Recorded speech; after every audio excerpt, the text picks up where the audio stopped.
Police వాళ్ళకు మంచి అత్యధిక వాహనాలు, పోలీసు వాళ్ళకు గౌరవం వచ్చేటట్లు, ప్లస్ వాళ్ళని రివర్స్ ఇస్తామంటే సూపర్మెన్ పోస్ట్ క్రియేట్ చేయడము, అట్లా డిపార్ట్మెంట్కి గొప్ప పేరు ఇచ్చినట్టు చేస్తాం. కానీ ఇట్లా మీరు కొంతమంది పార్టీలు మారండి, కంట్రోల్ మారండి అని చెప్పే బదులు మీరే మార్చుకుంటే అయిపోయాయి, పోతుంది. ఇక ఇదేం పద్ధతి? ఇది మంచి పద్ధతి కాదు. అది ఎమ్మెల్యే గారికి ఒకటే చెప్తున్నా, మేము ఉన్నప్పుడు మిగిలిపోయిన పనుల మీద దృష్టి పెట్టండి. మీరు కొత్త పనులు ఏవో చూపించండి, పని చేయండి. మీరు త్రాగునీరు ఎందుకు వస్తలేదు, త్రాగునీరు రెండో సోర్స్ నుంచి ఎందుకు వస్తలేదు చూడండి. మేము ఒక వార్డుకి 50 ట్యాంకర్లు వేయండి, శాషాగుట్టల 0 చేసి ట్యాంకర్లు రద్దు చేసి డైరెక్ట్ వాటర్ వచ్చినట్టు చేసి డైలీ వాటర్ ఇచ్చుకోవచ్చు.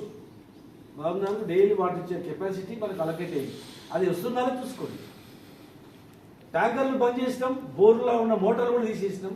టోటల్గా అవసరం ఉన్న దగ్గర మాత్రం బోర్లు పాత బోర్లు పెట్టి టోటల్ కృష్ణా వాటర్ వచ్చినట్టు చేసినాం. ఇప్పుడు మళ్ళీ బోర్లు స్టార్ట్ అయింది, బోర్ మోటార్లు స్టార్ట్ అయింది, బోర్ మోటార్లు స్టార్ట్ అయిపోయింది. ఇవాళ నేను అర్బన్ డెవలప్మెంట్ అథారిటీ ఏర్పాటు చేయకుంటే, ఆ నిధులు లేకపోతే ఇవాళ ఏమవుతుందో ఆలోచన చేయండి. ఇవాళ మీరు ఇప్పుడు చేస్తుంటే అంటారు, ఇప్పుడు చేస్తే అవి సెట్ అయ్యే వరకు 2-3 ఏళ్ళు అవుతాయి. నేను ఈ ప్రాంతంలో పుట్టిన బిడ్డగా, ఇక్కడ పెరిగిన, ఇక్కడ ఉద్యోగం చేసిన, ఇక్కడనే ఉన్న మేము, మా కుటుంబం అంతా, మా తల్లిదండ్రుల సమాజం నుంచి మొదలుకుంటే మొత్తం టోటల్గా మా వ్యవస్థ అంతా మేము, మాకు కేంద్రం మహబూబ్నగర్. ఇక పుట్టి పెరిగిన కనుక నా ప్రాంతం పైన, ఈ ప్రాంతం పైన నాకు ప్రేమ. మేము ఇక్కడ వ్యవసాయం చేసినాం, ఇక్కడ చదువుకున్నాం, పెరిగినాం. ఈ ప్రాంతాన్ని డెవలప్ చేయాలి. ఏ రైతు కష్టాలు పడవద్దు, ఏ రైతు కన్నీళ్ళు పెట్టవద్దు, ఏ కులవృత్తి రోడ్ల మీద పడవద్దు, ఏ ఒక్క యువకుడు ఉద్యోగాలు లేకుండా చెడు ఎక్కడో వెళ్ళిపోవద్దు. ఇక్కడ చదువుకోవాలి, ఇక్కడే ఉద్యోగం ఉండాలి. ఇక్కడ పేదవానికి ఏ రకమైన జబ్బు వచ్చినా ఇక్కడనే బతకాలి, అందుబాటులో వాళ్ళు బతకాలి, ఎవరు అవసరంలో బతకాలని అంత పెద్ద సూపర్ స్పెషాలిటీ హాస్పిటల్ ఇచ్చింది. నాకు ఇక్కడ పుట్టి పెరిగిన కనుక, ఇక్కడ పెద్దగా అయిన కనుక నాకు ఈ ప్రాంతం పైన ప్రేమ, అభిమానం, ఆప్యాయత ఎక్కువ. ఇలా మీరు కూడా అట్లా చేయాలి, మేము సహకరిస్తాం. మేము తెలుసో తెలియకనో గతంలో కొంచెం తప్పులు చేశాను, దిద్దుబాట్లో భాగంగానే మీ పార్టీలో వస్తే జైనైతే చేసుకోండి కూడా. అందుకే గెలవంగానే ప్రజలు గెలిపించి గెలవంగానే తీసుకోవద్దండి చేసినాం. ఒక ఆయన ఇంతకుముందు అడిగాడు, గతంలో అంటే ఇప్పుడు పరిస్థితులలో ఉన్న వాళ్ళని దింపేస్తామంటే తప్పు అవుతుందని సపోర్ట్ చేసినాం. మరి అలాంటి చైర్మన్లు, అనుభవజ్ఞులు కూడా మీ పార్టీలో ఇప్పుడు ఉన్నారు. వాళ్ళకి ఏంటి ముడా చైర్మన్గా, వాళ్ళకి ఏంటి ఇంకా ఏదైనా పెద్ద పెద్ద పదవులు. మీరు మాట ఇచ్చిన వాళ్ళకి ఏంటి, మాట ఇవ్వని వాళ్ళకి ఏంటి. లేదు మా 25 మందిని తీసుకున్నారు లాస్ట్ టైం, అందులో 20 మందికి ఇవ్వండి.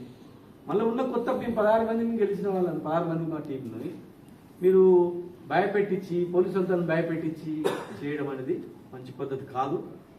మీరు మంచి చేయండి, కౌన్సిల్లో సహకరిస్తాం. మొన్న కౌన్సిల్లో మా కార్పొరేటర్స్ కొంతమంది అన్నారు, 50,000 మోటార్ ఇస్తలేరు సార్, 30 లక్షలు 40 లక్షలు పెట్టి చాంబర్లు వేయించుకుంటున్నారు, మేము డీసెంట్ ఇస్తామన్నారు. నేను వద్దన్నా, డీసెంట్ వద్దు, స్టార్టింగ్ మనము డీసెంట్లు ఇవ్వద్దు. డీసెంట్లు, కాంప్లైంట్లు ఇస్తే తప్పు అవుతుంది, డెవలప్ చేద్దాం, చేసుకోలే వాళ్ళు కూడా అవకాశం ఇద్దామన్నారు. ఎంతో పెద్ద మనసుతో 50,000 ఇవ్వకపోయినా మేము 40 లక్షలు పెట్టి చాంబర్లు చేయించుకుంటామన్నా, మా కార్పొరేటర్లు డీసెంట్ ఇస్తామన్నా నేను వద్దని వారించిన. ఏకగ్రీవంగా మీకు అభిమానించిన, ఏకగ్రీవంగా మీకు సపోర్ట్ చేసిన నెల రోజుల్లోనే మీరు మా వాళ్ళపైన పార్టీలు రా అని చెప్పడం, కేసులు పెట్టేయడం, ఇబ్బంది పెట్టడం మూలంగా మేము వీళ్ళు ఎంత సపోర్ట్ చేసినా వీళ్ళు మారట్లేదు, వీళ్ళ బుద్ధి మారట్లేదు అని చెప్పి, సరే రూల్ ప్రకారం అన్నప్పుడు రూల్ ప్రకారం మీరు నడవండి. రూల్ ప్రకారం ఏ వారు కార్పొరేషన్లో లేని మీరు ఎట్లా కూర్చుంటారని మా వాళ్ళు అడిగారు. మీరు అలాంటిది ఉన్నప్పుడు మొత్తం చర్చించి, అరే తెలియక జరిగింది ఇది, మనం డెవలప్మెంట్ కలిసి చేద్దామంటే మేము సహకరిస్తాం. మా ప్రాంతంలో అభివృద్ధి గురించి మేము సహకరిస్తాం. మేము గతంలో మేము పరిపాలించినప్పుడు ఎవరు తప్పులు చేసినా కూడా గతంలో కూడా చెప్పినాం, సరిదిద్ది చేసుకుంటాం. మాకు అవకాశం దొరికినప్పుడు ఖచ్చితంగా అది చేస్తామా లేదో మీరు చూస్తారు. అది వ్యక్తికి జరిగినా, వ్యవస్థకు జరిగినా, టౌన్ జరిగినా ముందంజలో ముందుకు తీసుకొస్తాం, మంచి తీసుకెళ్తాం. మా విజన్ అభివృద్ధి తప్ప వేరే లేదు. మా విజన్ టోటల్లీ ఇక్కడ ఎంప్లాయ్మెంట్ కావాలి, ఎడ్యుకేషన్ ఇన్స్టిట్యూషన్ రావాలి, చదువుకోవాలి, ఫ్యాక్టరీస్ రావాలి, ఇండస్ట్రీస్ రావాలి. ఎయిర్పోర్ట్ కూడా ఎయిర్పోర్ట్ అథారిటీ ఆఫ్ ఇండియా మహబూబ్నగర్కి వచ్చి చూసిపోయింది. పెండింగ్లో ఉన్నది ఒక ఎయిర్పోర్ట్ అవసరం. ఇక్కడ కర్ణాటక ఆంధ్రప్రదేశ్ మధ్యలో హైదరాబాద్లో ఫ్లైట్లు నిండిపోతున్నాయి. ఎయిర్పోర్ట్ పైన దృష్టి పెట్టండి. కానీ ఉట్టిగా కార్పొరేటర్లను వేధించి వాళ్ళని బ్లాక్మెయిల్ చేయించి వాళ్ళని భయపెట్టిస్తే ఇలా భయపడడానికి ఎవరు లేరు. అది పద్ధతి కాదు. అది